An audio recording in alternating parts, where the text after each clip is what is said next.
today we have the Palmetto State Armory PA-15, chambered in 5.56 or 2.23. Let's review it. As always, we'll start with some history. Starting off, these rifles have been on the market for well over 10 years and have been in production pretty heavily. Now, I'm sure we're well aware of the moniker that is Palmetto State Armory.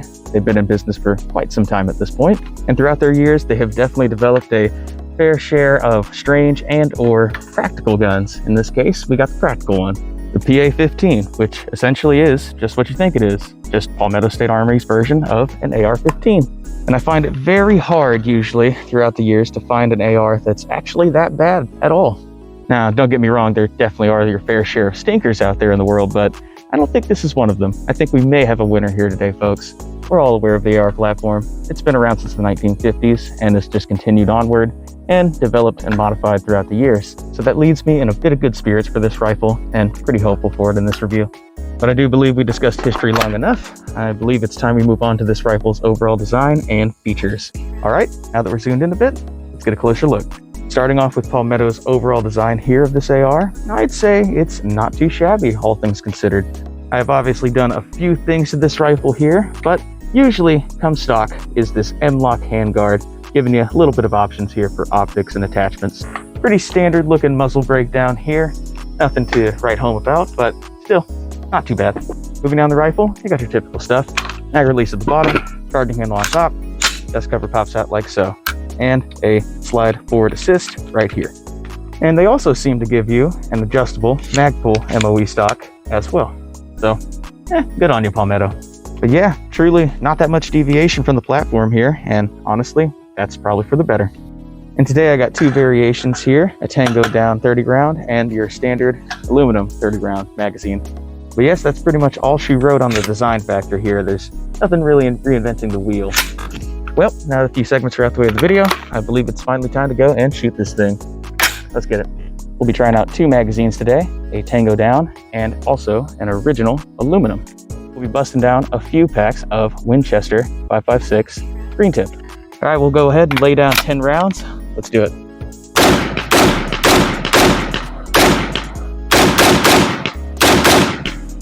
Woohoo, there we go. Go ahead and send them down.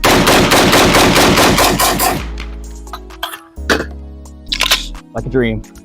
I ain't getting no sleep because of y'all, so y'all ain't gonna get no sleep because of me. 20 more rounds. What could go wrong?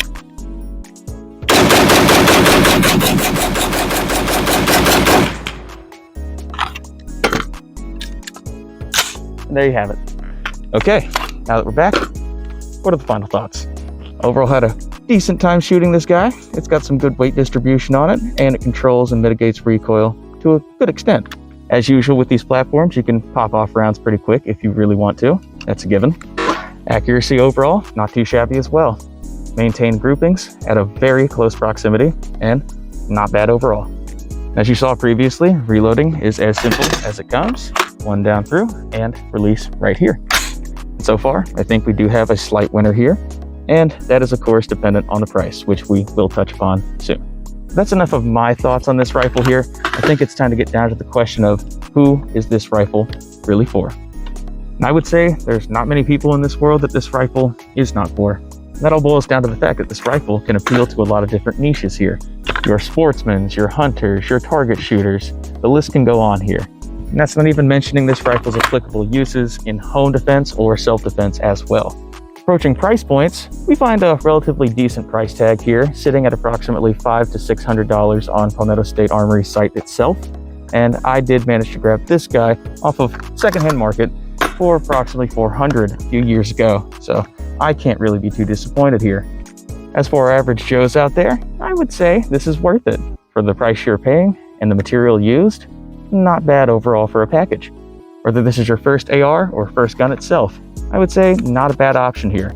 To you collectors and enthusiasts out there, this rifle probably doesn't do much for you, but hey, if you want to go for it, by all means. Overall, a decent and somewhat great rifle here for the price paid and the materials that have been used. Not bad at all. But yeah, seems that we have a truly decent clone from Palmetto State Armory of the AR-15 platform here.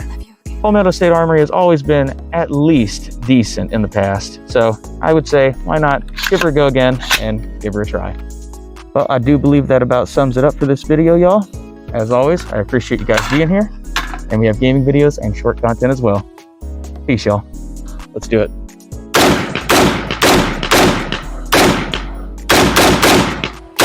Down.